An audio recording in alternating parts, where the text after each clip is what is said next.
Hello hello hello hello hello.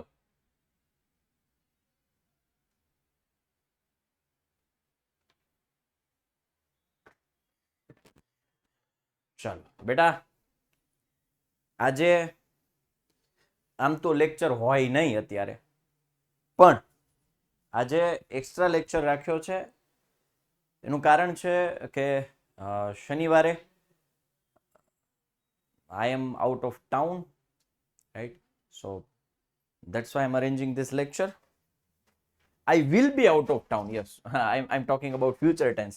So that's why I have to use a word, and that is will, right? So I will be out of town on Saturday. That's why I'm arranging this lecture. So that's why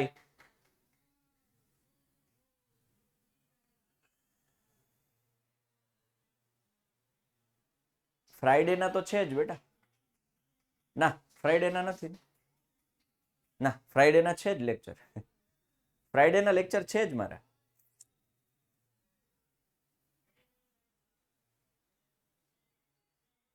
ચાલો હવે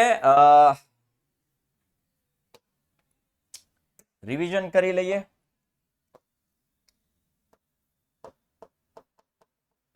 ઈંટોનો ગુણોત્તર L જેમ B જેમ H.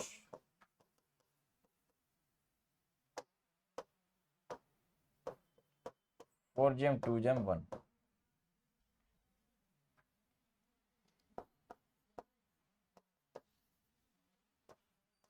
ગૃહસ્થ કર્મકાંડ માટે ચોરસ અને વર્તુળાકાર વેદી અને જાહેર સ્થળો માટે લંબચોરસ, ત્રિકોણ કે સમલંબાકારની. રાઈટ, યાદ છે ને?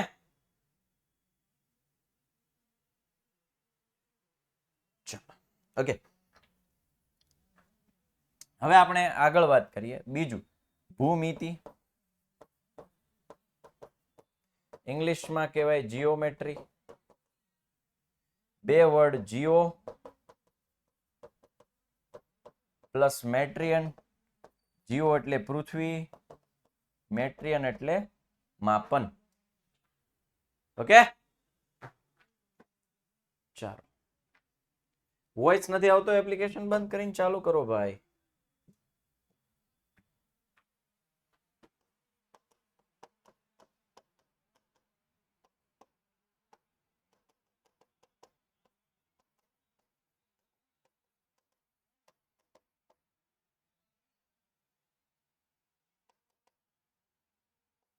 આવ બંધ કરીને.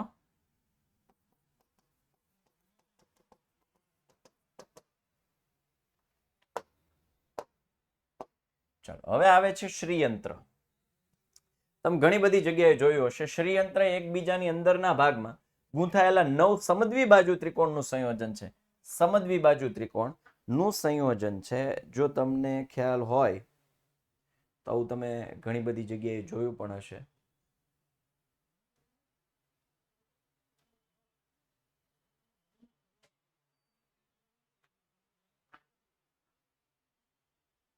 કેટલા?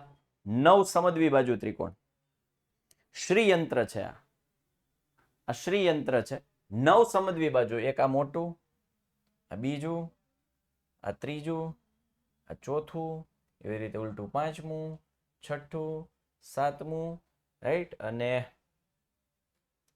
યસ, અને આઠમું, ને એવી રીતે 9 ઇન શોર્ટ અંદરો અંદર ગૂંથાયેલા છે. 9 મોટા સમદ્વી બાજુ ત્રિકોણ. અને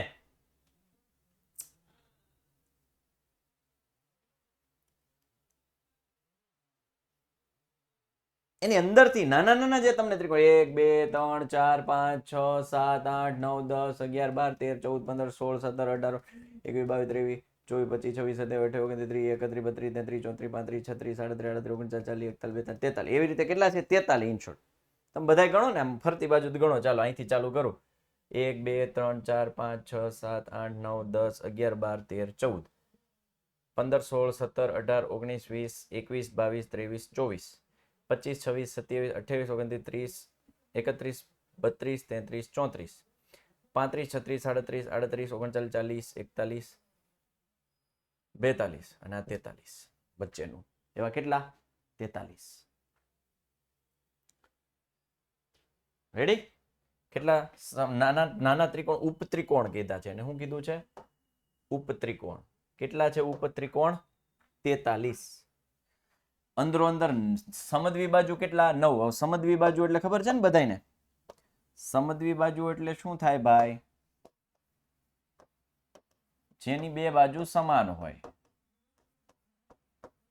એવા કેટલા 9 અને એનાથી ઉપત્રિકોણ જે નાના નાના ત્રિકોણ ઉપત્રિકોણ એવા કેટલા 43 ઓકે 43 ઉપત્રિકોણ બને છે આ શ્રીયંત્ર છે જેમાં ભૂમિતિનો ઉપયોગ થયો છે શ્રીયંત્ર છે ધાર્મિક વિધિઓ માટે ઉપયોગમાં લેવાતું છે અને હિન્દુ ધર્મની આસ્થા એની સાથે સંકળાયેલી છે ઘણી બધી આમાં એક કહેવાય ને કે વાસ્તુશાસ્ત્ર ઉપર આધારિત છે અને ધર્મને આધારિત ઘણી બધી આમાં કેવું અંત્ર તંત્ર મંત્ર એ બધું આમાં યુઝ થાય બરાબર થેલ્સનો પરિચય થેલ્સ કોણ હતા થેલ્સ છે ની ભૂમિતિના પ્રણેતા હતા ભૂમિતિના પ્રણેતા એટલે ભૂમિતિ શબ્દ આપવા વાળા વ્યક્તિ કોણ તો કે થેલ્સ પેજ નંબર કેટલા પેજ નંબરની જરૂર નથી હો બેટા થિયરી અહીંયા મેં જે બનાવી છે ને જુઓ તમારે પેજ નંબર કાંઈ લેવા દેવાના અહીંયા ધ્યાન દો પેજ નંબર થી શું મતલબ છે ભાઈ પરીક્ષામાં પેજ નંબર નહીં પૂછાય અહીંયા ધ્યાન દો તમ તાર ચોપડીની જરૂર નથી ઓકે ચલો પરમાર આયુષીબા સર નિંદરમાં છે વેરી ગુડ બેટા સર જો તમને નિંદરમાં લાગતો હોય તો આંખ તમારી ખોલવાની જરૂર છે બેટા ચલો ગ્રીક ગણિત શાસ્ત્રી થેલ્સ ને ભૂમિતિના પ્રણેતા એટલે કે ભૂમિતિની આમ કહેવાય ને કે દુનિયાને વ્યાખ્યા શબ્દ આપનાર વ્યક્તિ કોણ છે તો કે થેલ્સ ક્યાંના હતા તો કે ગ્રીસના હતા ગ્રીસ દેશના ગ્રીક ગણિત શાસ્ત્રી દેશ કયો એનો ગ્રીસ આપણે કેમ ભારત તો ભારતીય કહેવાય આપણો દેશ કયો ભારત આપણી નેશનાલિટી કઈ ભારતીય એવી રીતે દેશ કયો ગ્રીસ નેશનાલિટી કઈ ગ્રીક બરાબર ચાલો ગણિત શાસ્ત્રી થેલ્સને ભૂમિતિનો પ્રણેતા ગણવામાં આવે છે એટલે ભૂમિતિ શબ્દ વિશે પરિચિત કરનાર જો કોઈ ગણિત શાસ્ત્રી હોય તો એ છે થેલ્સ હવે એનો એક અહીંયા છે સૌપ્રથમ ભૂમિતિ શબ્દનો પ્રયોગ તેમણે કર્યો હતો કોણે થેલ્સે પાયથાગોરસ છે એ થેલ્સનો અદ્ભુત ઇન્ટેલિજન્ટ શિષ્ય હતો કોણ પાયથાગોરસ આ બધામાંથી હેતુલક્ષી બનશે થેલ્સ તો કે ભૂમિતિનો પ્રણેતા કોને ગણવામાં આવે છે થેલ્સને રાઈટ ભૂમિતિનો સૌપ્રથમ શબ્દ પ્રયોગ કોણે કર્યો હતો થેલ્સે પાયથાગોરસ એ ખાલી જગ્યાનો સૌથી ખ્યાતનામ શિષ્ય હતા તો કે થેલ્સનો ખ્યાતનામ શિષ્ય ખ્યાતનામ એટલે પ્રખ્યાત જે ઇન્ટેલિજન્ટ હોશિયાર લોકોમાં ફેમસ રાઈટ એવું કોણ પાયથાગોરસ રાઈટ આ બધા પરીક્ષા લક્ષિત સવાલો છે બેટા બહુ આઈએમપી છે આમાંથી આ એક સ્લાઇડમાંથી એક સવાલ હશે જ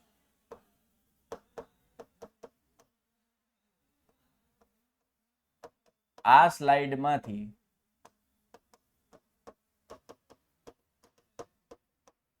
એક સવાલ ફાઇનલ ફરી એક વખત કહી દઉં સૌથી પહેલા ભૂમિતિ શબ્દનો પ્રયોગ કરવા વાળા ભાઈ કોણ થેલ્સ ક્યાંના હતા ગ્રીસ દેશના હતા કોણ હતા ગણિત શાસ્ત્રી હતા શું કર્યું એણે તો કે એણે ભૂમિતિના પ્રણેતા ગણવામાં આવે છે અને સૌપ્રથમ ભૂમિતિ શબ્દનો પ્રયોગ કર્યો હતો પાયથાગોરસ કોણ હતા તો કે થેલ્સના ખ્યાતનામ શિષ્ય હતા થેલ્સ કોણ હતા પાયથાગોરસના ગુરુ હતા માળ વિપુલ 9944 ફોન કરતા કોઈ જવાબ બેટા અત્યારે નહીં મળે કારણ કે અત્યારે બધા ઓફિસેથી ઘરે જતા હશે એટલે અત્યારે કદાચ અટેન્ડ નહીં થાય હો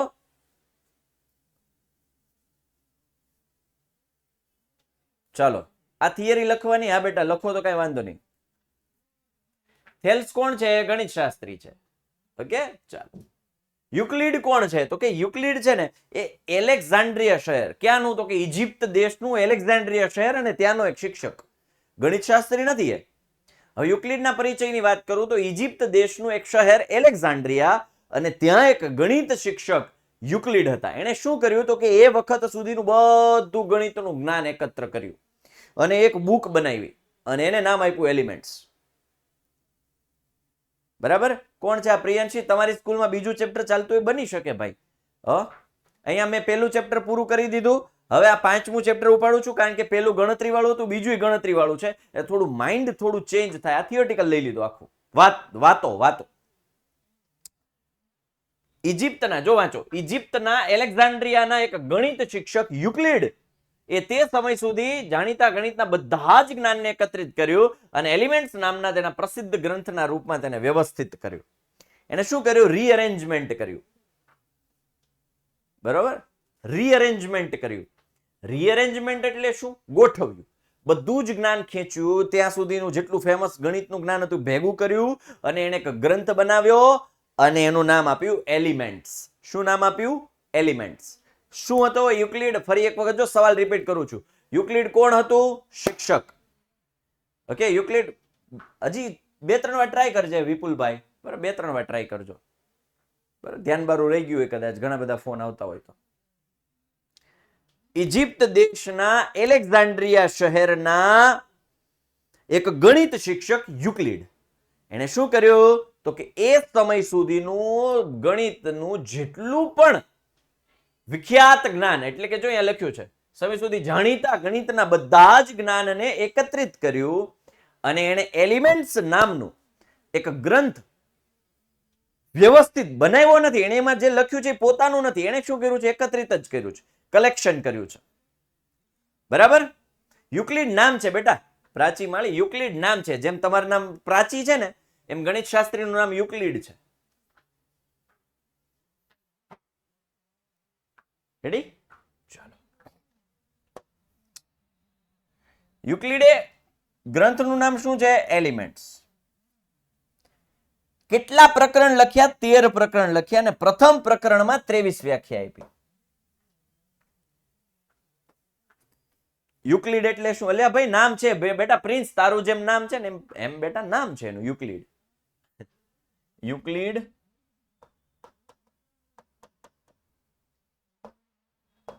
ગણિતના શિક્ષકનું નામ છે. શું છે? નામ છે.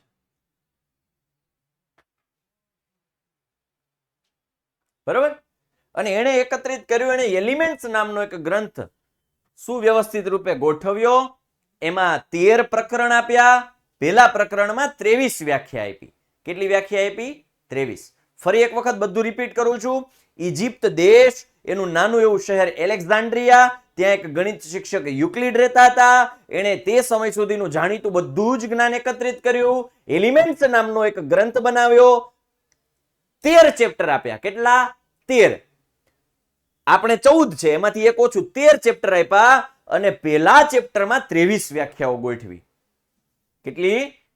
23 ગોઠવી. એલિમેન્ટ્સ એનો ગ્રંથ છે ભાઈ, જેટલું ગણિત જ્ઞાન એકત્રિત કર્યું ને એનો ગ્રંથ. આખું વાંચો ને તો ખબર પડે. વાંચી લ્યો, ફટાફટ વાંચી લ્યો. આ સ્લાઇડ વાંચી લો એટલે સમજાઈ જાય. હો બેટા,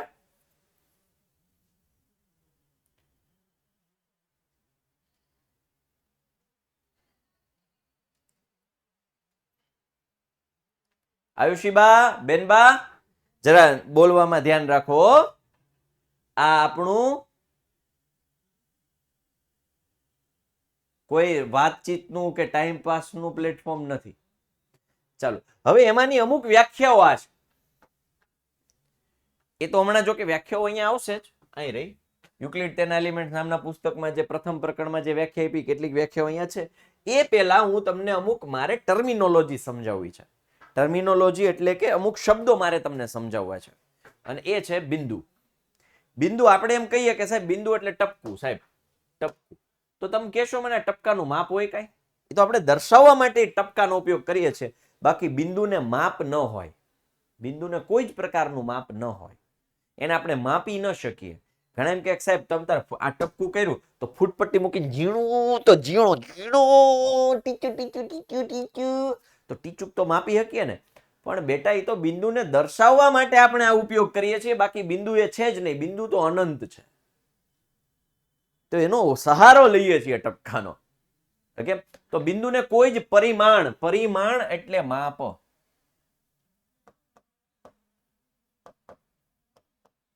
પરિમાણ એટલે માપ, પરિમાણ એટલે માપ. રેડી? ચાલો હવે રેખા. રેખા છે ને આપણે જો આપણે નાના હતા ત્યારે ભણતા રેખાબેન છે ને, રેખાબેન આમ બે બાજુ વાતો કરે, આ બાજુ વાતો કરે ને આ બાજુ વાતો કરે એટલે અનંત સુધી જાય, અનંત સુધી વિસ્તરે. પણ તમે જુઓ તો આ રેખાને મારે માપવી હોય તો શું એક જ લંબાઈ જ આવે ને. રેખાની શું આવે? લંબાઈ. રેખાની શું આવે? લંબાઈ. પરિમાણ છે, યસ પરિમાણ. હા, રેખાને એક જ પરિમાણ હોય છે અને ઈ હોય છે લંબાઈ. શું હોય છે?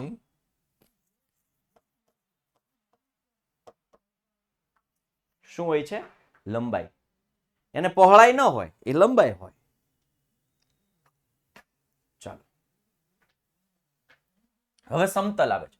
સમતલ એટલે બોર્ડ છે ને એને હું સમતલ કહી શકું. આ બોર્ડ છે ને એને હું સમતલ કહી શકું, કહી શકાય. બોર્ડને સમતલ કહી શકાય. તમારી પાસે બુક છે એને સમતલ કહી શકાય. તમારી સામે ઘરમાં અરીસો છે એને સમતલ કહી શકાય. તમારા જમણા હાથ ઉપર દિવાલ છે એને સમતલ કહી શકાય. તમારી પાસે થાળી છે એની સપાટીને પણ સમતલ કહી શકાય. તમે જે જમીન પર બેસો છો, લાદી પર બેસો છો એને પણ સમતલ કહી શકાય. તમારી સામે ફોન છે તો એની સપાટી છે એને પણ સમતલ કહી શકાય. તમે જો પીસી માં જુઓ છો તો એ જે સ્ક્રીન છે એને પણ સમતલ કહી શકાય. અરે અહીંયા પણ સમતલ, હવામાં પણ એક સમતલ હોય છે, અહીંયા પણ એક સમતલ હોય છે, અહીંયા પણ એક સમતલ હોય છે, અહીંયા પણ એક સમતલ હોય છે, અહીંયા પણ એક સમતલ હોય છે. સમતલ સમતલ સમતલ બધે જ સમતલ હોય છે. તો સમતલને બે માપ હોય, લંબાઈ પહોળાઈ. બે પરિમાણ હોય. કેટલા પરિમાણ હોય?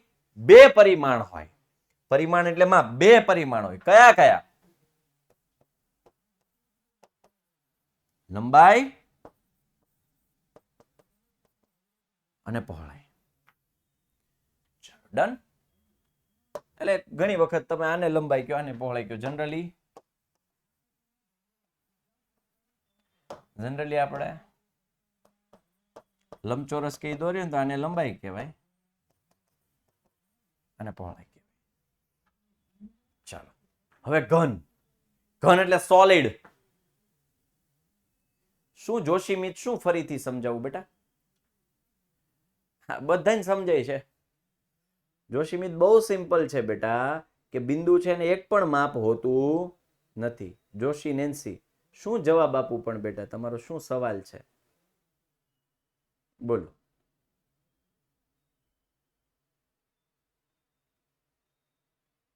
બોલો જોશી નેન્સી શું સવાલ છે? બાકીના કોઈ કમેન્ટ ના કરે. બાકીના કોઈ કમેન્ટ ના કરે. સન્ડે કયા વિષયની ટેસ્ટ છે ગ્રુપમાં આવી જશે.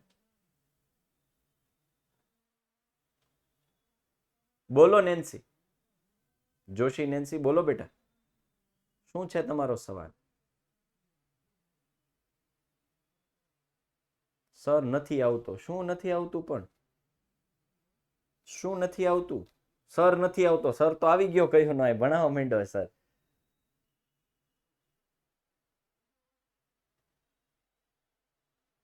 મેસેજ નથી આવતો. આ આવે તાર મેસેજ તો આવે જ બેટા.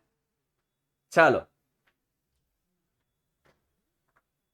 બિંદુ છે ને એક પણ પરિમાણ, એક પણ માપ હોય નહીં. રેખાને એક માપ હોય, લંબાઈ, અને સમતલ એટલે સપાટી, સપાટીને બે માપ હોય, લંબાઈ અને પહોળાઈ. અને હવે આવે છે ઘન. ઘન સોલિડ, તો એને ત્રણ માપ હોય.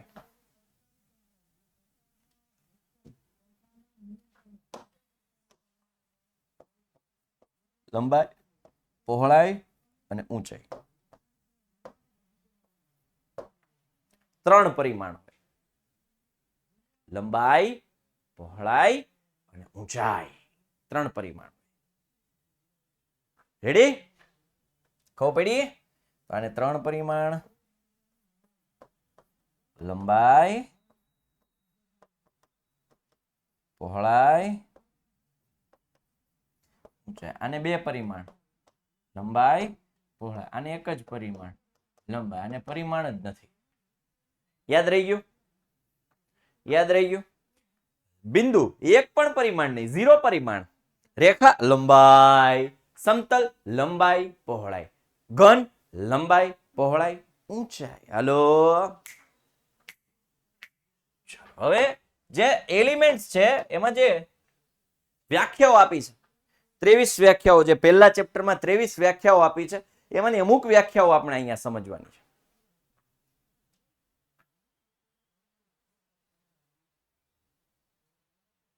રેખામાં અરે ભાઈ એને ગમે એ કહી શકાય બેટા, આને લંબાઈ કયો કે આને પહોળાઈ કયો, બે હાલે ચાલે. એવો નિયમ ક્યાંય નથી કે આડું એને જ લંબાઈ કે, એવો કઈ નિયમ નથી. ચાલો, એવો કોઈ નિયમ નથી, બે એક જ થાય. ચાલો, હવે માની અમુક વ્યાખ્યાઓ તમને અહીંયા આપેલી છે કે બિંદુને કોઈ ભાગ નથી. તો સમજ્યા, બિંદુને જો માપ જ ન હોય તો બિંદુનો ભાગ ક્યાંથી થાય? સમજો, બહુ સિમ્પલ ફંડુ છે, બહુ સિમ્પલ ફંડુ છે, હાવ સિમ્પલ ફંડુ. બિંદુને જો માપ જ નથી તો બિંદુનો ભાગ ક્યાંથી થાય? હું એમ કહું કે શેરડી એટલી લાંબી છે તો એના ભાગ થાય. એક માપ છે એની લંબાઈ માનો તો એના ભાગ થાય. હું એમ કહું લાકડી એટલી લાંબી છે તો એના બે ભાગ થાય. હવે બિંદુ માપ જ નથી, માપ ન હોય તો ભાગ ક્યાંથી હોય? બહુ સિમ્પલ. હું એમ કહું તમારી પાસે 0 રૂપિયા છે, હું એમ કહું બે ભાગ પાડો તો તમારી પાસે પૈસા જ નથી, ખાલી ખામ. આવું છે માનો તમારે. હું તમને એમ કહું તમારે ખિસ્સા આવા છે હાવ, અને હું એમ કહું આમાં બે ભાઈઓ વચ્ચે હરખા ભાગ પાડો તો લ્યો પાડો, લ્યો કયો. એટલે આ એવું થયું, બિંદુને માપ જ નથી તો ભાગ ક્યાંથી હોય? સમજ में આવતા હે? આ પહેલું વાક્ય સમજાઈ ગયું, બિંદુને કોઈ ભાગ નથી. રેખા એ પહોળાઈ વગરની લંબાઈ છે. હમણાં જ ભણ્યા કે રેખાને એક જ માપ હોય, લંબાઈ, તો પહોળાઈ હોય નહીં. હાવ હેલું હતું, લલ્લુડિયું પંજુડિયું, હે હાવ લલ્લુ પક્કું છે કે ભાઈ રેખા એ પહોળાઈ વગરની લંબાઈ છે. લંબાઈ જ છે ખાલી, પહોળાઈ છે જ નહીં. લંબાઈ જ છે, પહોળાઈ છે જ નહીં. એટલે રેખા એ પહોળાઈ વગરની લંબાઈ છે. ઓકે, અથવા તમને એમાંય કહે પહોળાઈ વગરની લંબાઈ ધરાવતું કયું ભૂમિતિનો કયો ભાગ છે? તો કે રેખા. રેખાને અંત્ય બિંદુઓ હોય છે. હા, અહીંયા થોડુંક અલગ પડે છે સાહેબ. આપણે તેમ કહીએ કે રેખા છે એ બંને બાજુ અનંત સુધી વિસ્તરેલી છે.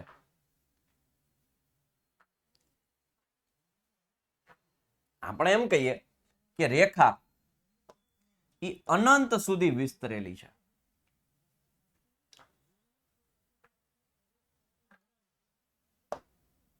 જો અહીંયા જ્યારે યુક્લિડ છે ને, યુક્લિડ એને રેખાને બે પ્રકારે લીધી હતી. એક આગળ જતા હમણાં આવશે, એક શાંત રેખા એને કીધું છે. શાંત રેખા, શાંત રેખા. ચાલો, એટલે રેખા આમ અનંત સુધી જાય, પણ યુક્લિડ એવું કહે છે, એની વ્યાખ્યા એવું કહે છે કે રેખા ક્યાંક તો એનું અંત્ય બિંદુ હશે જ, ક્યાંક તો એનો અંત હશે, ભલે દૂર, ગગન સે દૂર, प्यार की कश्ती में है, लहरों की मस्ती में है, चले हम शोर शोर से. પછી ગગન સે દૂર, ભલે દૂર, પણ ક્યાંક તો એનું અંત્ય બિંદુ હશે, ક્યાંક તો એનું અંત્ય બિંદુ હશે.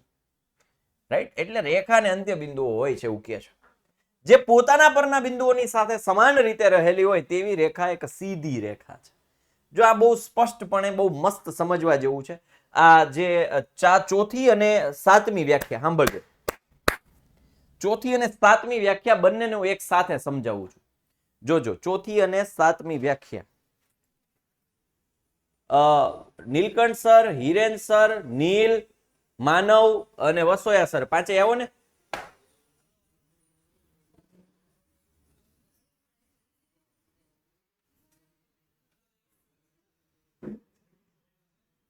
જેમિસ સર આવી જાઓ.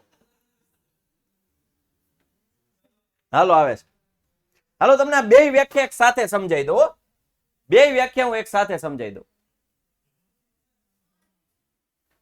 બે વ્યાખ્યા એક સાથે આવી જાઓ. અહીંયા આવી જાઓ, મારે અહીં છોકરાઓને એક વ્યાખ્યા સમજાવી છે. હાલો,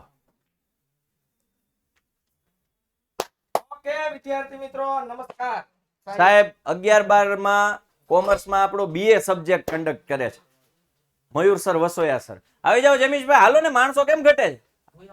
જેમીશભાઈ ધામેલિયા 11-12 કોમર્સમાં અકાઉન્ટ એટલે કે નામાના મૂળ તત્વો. માનવ લાઠિયા એટલે આપણું યુટ્યુબ અને SEO સંભાળે. 9th ધોરણ છે. 9માં હે.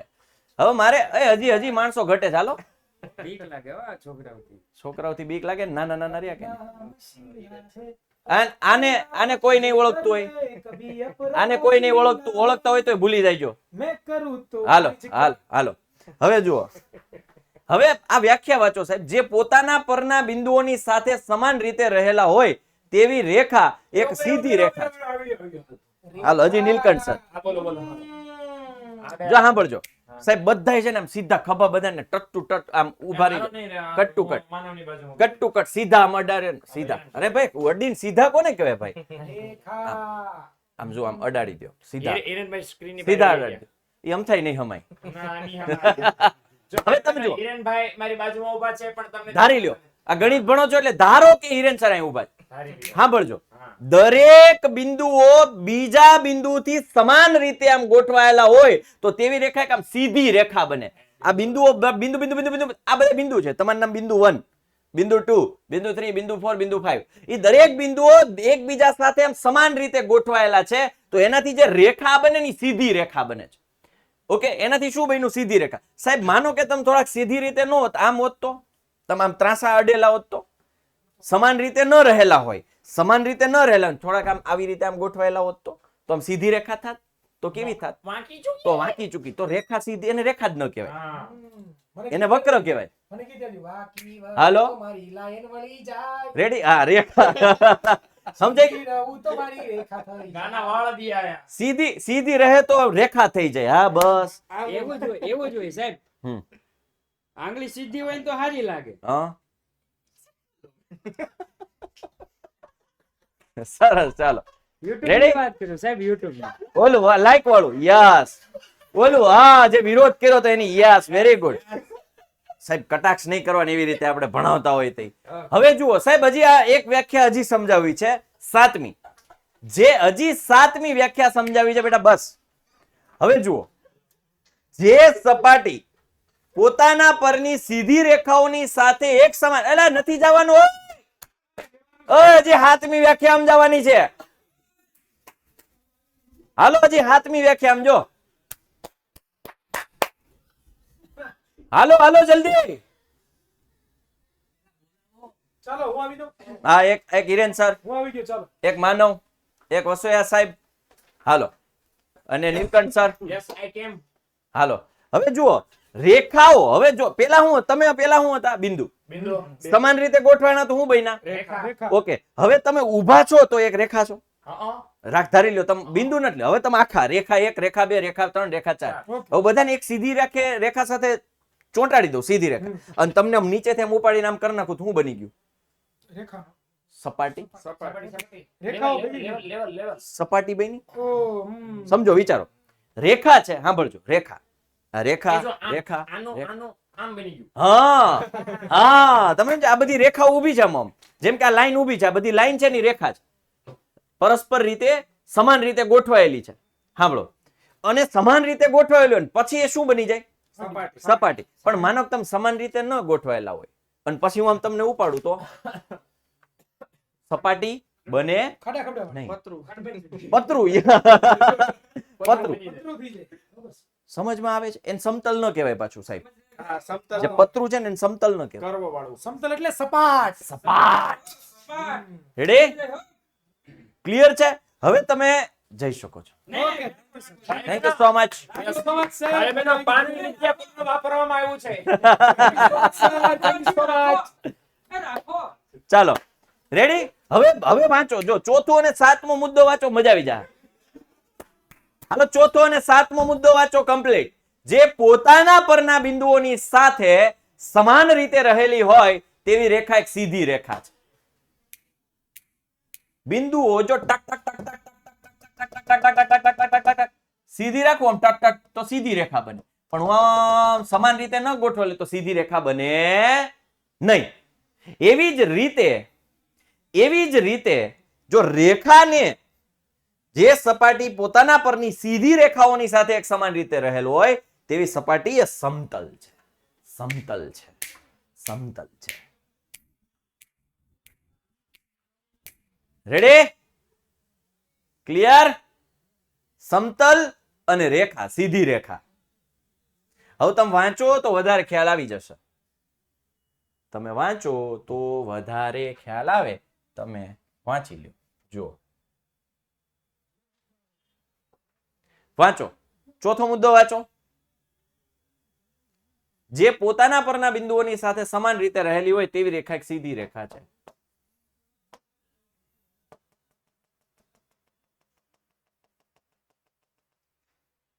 સીધી રેખા. બરોબર? હજી ફરી વાર સમજાવું. બોલો. અરે વાહ, હજુ ફરી વાર સમજાવું. વાહ, સરસ. ચાલો,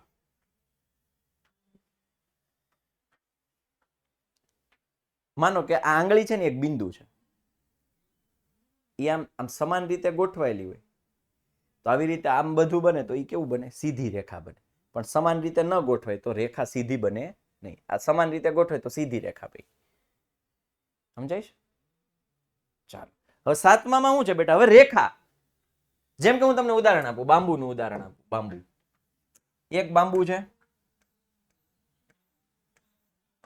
આ એક રેખા, બીજી રેખા, ત્રીજી રેખા, ચોથી રેખા, પાંચમી રેખા. તમને ખબર તરાપો જોયો? તરાપો, બિયર ગ્રિલ્સ જ્યારે આમ દરિયામાં તરતો હોય ત્યારે વાંસ હોય એને બાંધીને તરાપો બનાવે. તરાપો બનાવે. એ શું છે? એ શું છે? એ એક રેખાઓને સીધી રીતે ગોઠવેલી.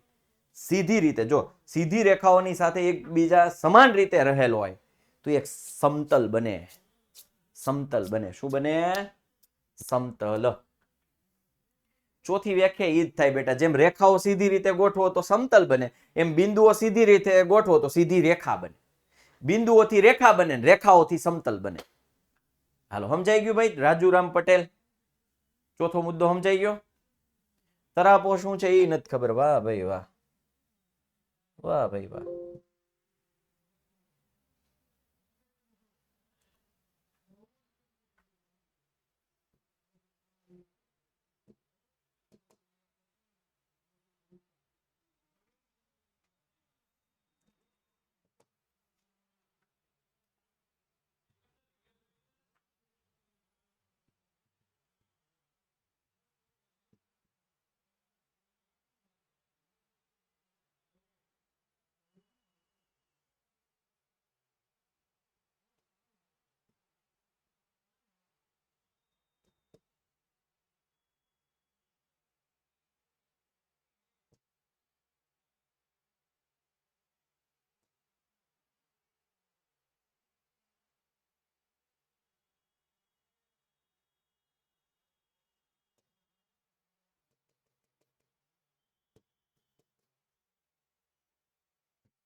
સમજા? આને તરાપો કહેવાય બેટા. આ કેવું છે? જો જો હું તમને સમજાવું. આ એક રેખા, આ બીજી રેખા, ત્રીજી રેખા, ચોથી રેખા, પાંચમી, છઠ્ઠી, સાતમી, આઠમી સમાન રીતે ગોઠવાણી તો શું બન્યું? શું બન્યું? હા, જો એને રાફ્ટ કહેવાય. વેરી ગુડ, રાફ્ટ કહેવાય એને ઇંગ્લિશમાં. તો આ જો આ શું બન્યું? સમતલ બન્યું. સમજ્યા હવે? સમતલ બન્યું આ. ચાલો, એટલે હવે ચોથો અને સાતમો મુદ્દો. પાંચમો, પૃષ્ઠને માત્ર લંબાઈ અને પહોળાઈ હોય છે. એ મેં આગળ સમજાવી દીધું. પૃષ્ઠ એટલે સપાટી.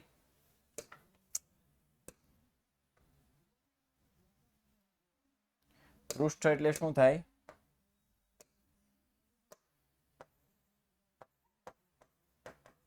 સપાટી અથવા સમતલ. બરોબર? પૃષ્ઠ એટલે શું થાય? સપાટી અથવા સમતલ. રાઈટ? પૃષ્ઠને માત્ર લંબાઈ અને પહોળાઈ હોય છે. પ્રાચી માળી. બોસ કોણ છે? We all are boss. બરોબર, ચાલો. જે પૃષ્ઠની ધાર રેખા હોય છે, ઓકે, પૃષ્ઠ એટલે શું? સમતલ. સમતલ શું હોય? એ ધાર કેવી હોય? રેખા. એટલે આમ જોવા જાવ તો રેખાખંડ હોય, પણ યુક્લિડ છે એને રેખા કહેતો, કારણ કે પૃષ્ઠ છે એ તો આપણે આ તો આ નાની ચાલો આપણે ફોન લઈએ તો એનો રેખાખંડ થાય, પણ પૃષ્ઠ એટલે સમતલ. સમતલ તો આમ અનંત સુધી વિસ્તરેલું. મેં તમને કીધું અહીંયા છે, અહીંયા છે, અહીંયા છે, અહીંયા છે, અહીંયા છે, ને અહીંયા છે, બધે. તો એની ધાર કેવી છે? રેખા છે. પૃષ્ઠની ધાર કેવી છે? રેખા છે.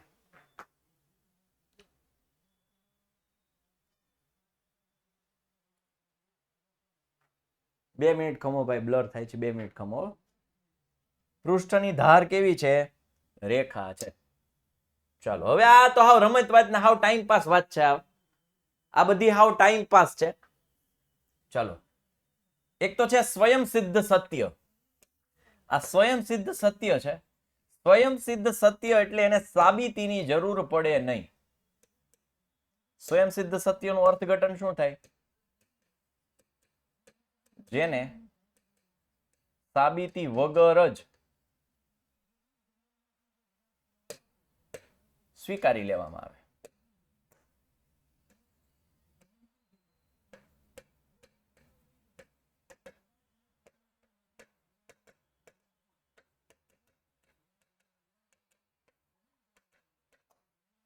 એને કઈ સાબિતીની જરૂર પડે નહીં. બ્લર આવે છે બેટા, 2 જ મિનિટ હો બેટા, 2 જ મિનિટ. 1 સેકન્ડ, 1 સેકન્ડ હો બેટા, 1 સેકન્ડ. ભાઈ ભીમાણી જરા જો ને.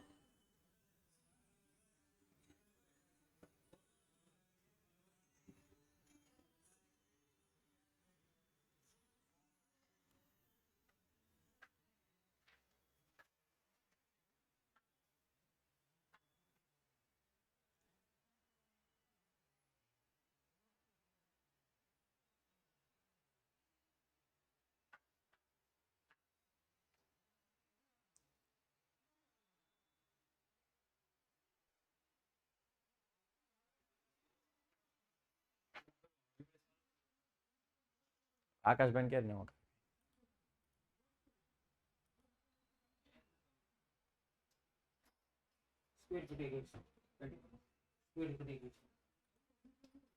હાલો હાલો હાલો હાલો હાલો હાલો હાલો આવી ગયો આવી ગયો આવી ગયો હાલો હાલો હાલો હાલો આવી ગયો આવી ગયો આવી ગયો હાલો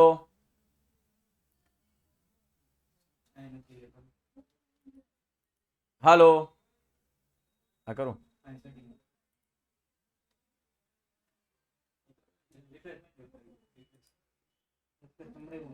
હાલો હાલો હાલો હાલો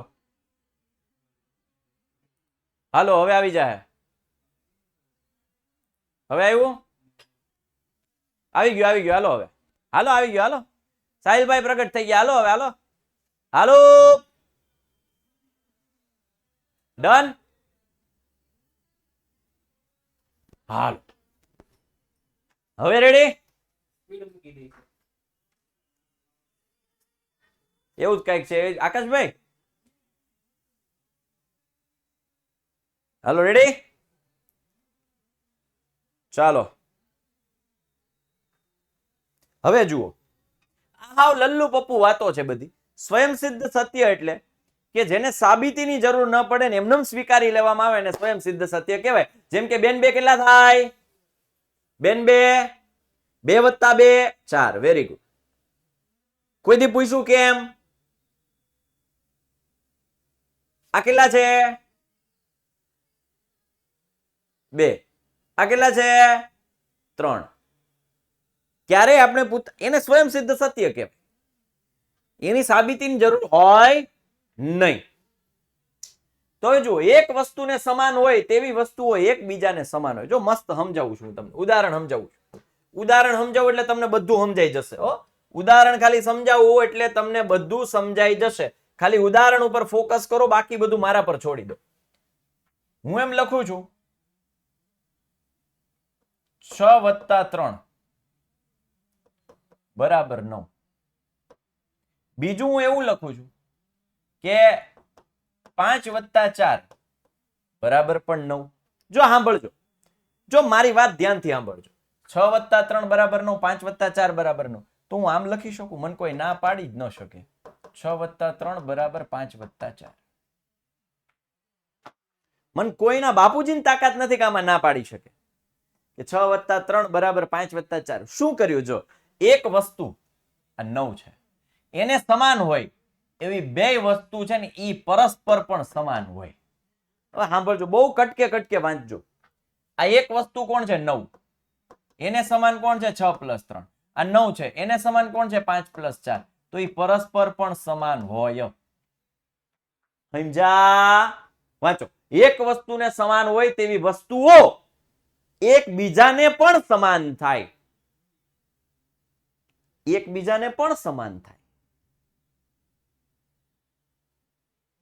પ્રેક્ટિસ નું સોલ્યુશન બેટા ડોબરિયા રીધી ઓલરેડી મૂકીએ છીએ એના જવાબ. હો બેટા, ચાલો.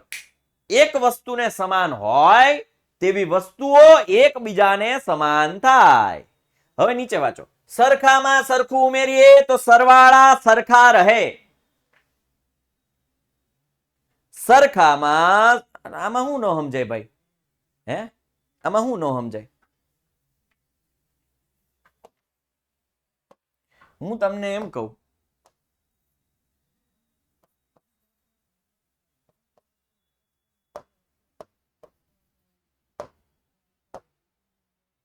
કે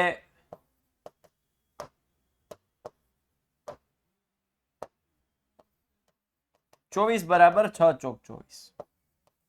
24 બરાબર 12 દુ 24. આ એક વસ્તુને સમાન છે કે નહીં? આ કોણ? 6 × 4.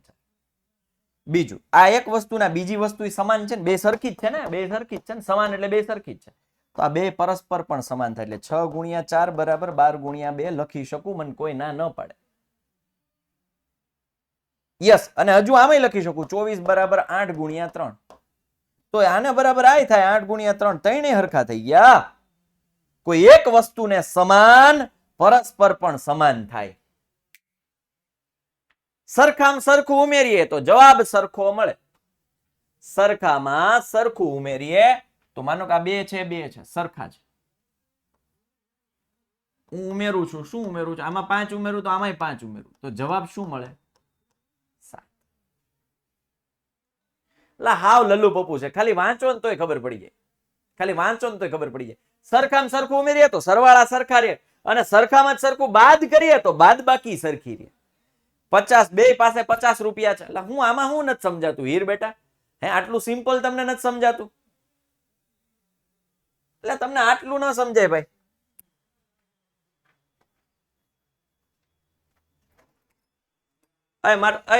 ભીમાણી, મારું વોલેટ પડ્યું છે.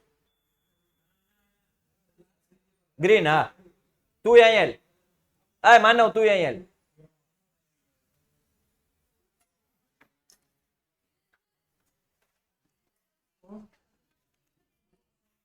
અહીં ભાઈ.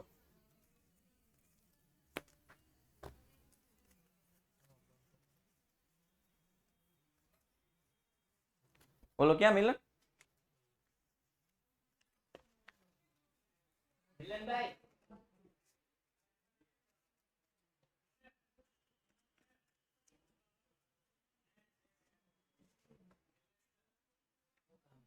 અરે કામ છે, હાલ ને ભાઈ. નીલ આયા, કોક તો આવો એટલે 2 મિનિટ નું કામ હોય. હાલો.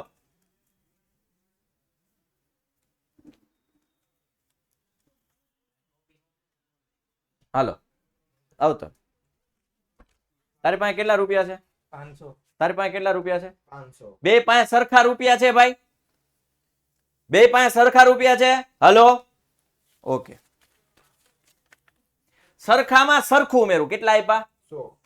કેટલા આપ્યા? 100. સરખામાં સરખું ઉમેરું. તારી પાસે ટોટલ કેટલા થયા? 600. તારી પાસે કેટલા થયા? 600. બહાર નીકળી જાઓ ઘડીક.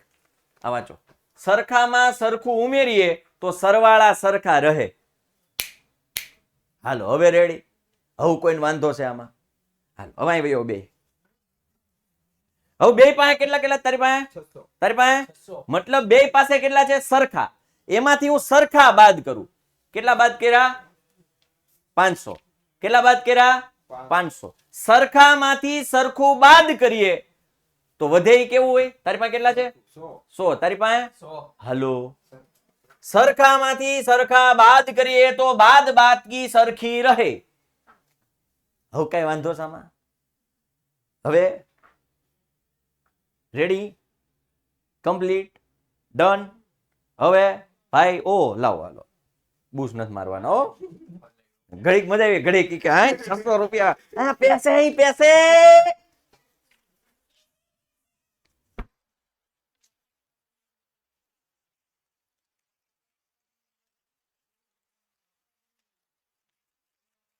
હાલો હવે આમાં ત્રણેય મુદ્દા વાંચો ઉપરના, એટલે સમજાઈ જાય હો, સમજાઈ જશે હો, કશો વાંધો નહીં.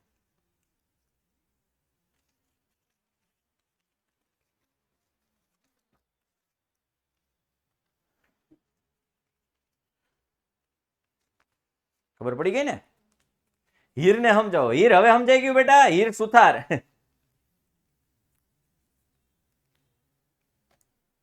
હીરીએ અહીંયા ધ્યાન દે એમ કહું. ચાલો હવે જુઓ, એકબીજા ઉપર બંધ બેસતી આવતી વસ્તુઓ એકબીજાને સરખી થાય. કેટલા હાથ છે?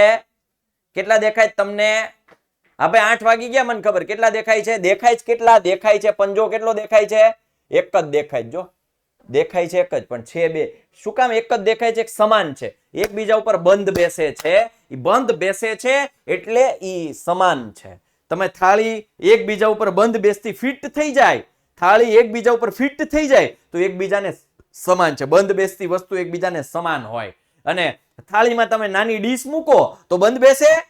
થાળીમાં ડીશ મૂકો તો બંધ બેસે? ન બંધ બેસે, કારણ કે સમાન નથી. મોટા વાટકામાં તમે નાનો વાટકો મૂકો તો બંધ બેસે? ના બંધ બેસે. પણ થાળીનો સેટ માળિયામાંથી ઉતાર્યો હોય, મહેમાન આવ્યા હોય અને એક વાટકા ઉપર બીજો વાટકો મૂકો તો બંધ બેસે? તો કે હા. કેમ? તો કે સમાન છે એટલે. હાલો, આખું તેના ભાગ કરતા મોટું હોય. લા એ આમ જોતો ખરા, એ હાવ લલ્લુ પપ્પુ. આખું એટલે આ પીઝો છે, આ એનો એક ભાગ છે. ઈ ભાગ કરતા આખું તો મોટું જ હોય ને ભાઈ. વાંચો તો, આખું એટલે આખો પીઝો, એના ભાગ, એનો ભાગ એટલે ખાધો મેં, એના કરતા તો એ મોટો જ હોય ને. લા સિમ્પલ છે, લા સિમ્પલ છે. લા સરખી વસ્તુઓના બમણા એકબીજાને સમાન થાય. એટલે હાવ હેલું છે. સરખી વસ્તુ 6 એના બમણા અને કેવા થાય? હવે સમાન. હવે નો કેતા નથી સમજાણું એમ. હવે નો કેતા કે નો સમજાણું એમ. સરખી વસ્તુઓના બમણા એકબીજાને સમાન થાય અને સરખી વસ્તુઓના અડધા એકબીજાને અડધા થાય. લે 100 રૂપિયા છે, અહીંયા 100 રૂપિયા છે, એના અડધા કેટલા થાય? 50 ને 50 ચોપાસ. રેવડી. હવે વાંચો ફટાફટ. એક વસ્તુને સમાન હોય તેવી વસ્તુઓ એકબીજાને સમાન થાય. સરખામાં સરખું ઉમેરીએ સરવાળા સરખા, ને સરખામાં સરખું બાદ કરીએ બાદબાકી સરખી. એકબીજા પર બંધ બેસતી વસ્તુ એકબીજાને સમાન થાય. આખું તેના ભાગ કરતા મોટું હોય. સરખી વસ્તુના બમણા સરખા થાય, ને સરખી વસ્તુના અડધા સરખા થાય. ખતમ કહાની. રાઈટ? તો આ સાથે આપણે સેશન અહીં એન્ડ કરીએ છીએ. ફરી પાછા મળીએ છીએ નેક્સ્ટ સેશનમાં. બાય, ટેક કેર, જય હિન્દ, જય ભારત, ભારત માતા કી જય, વંદે માતરમ, જય જય ગરવી ગુજરાત, જય ગણિત.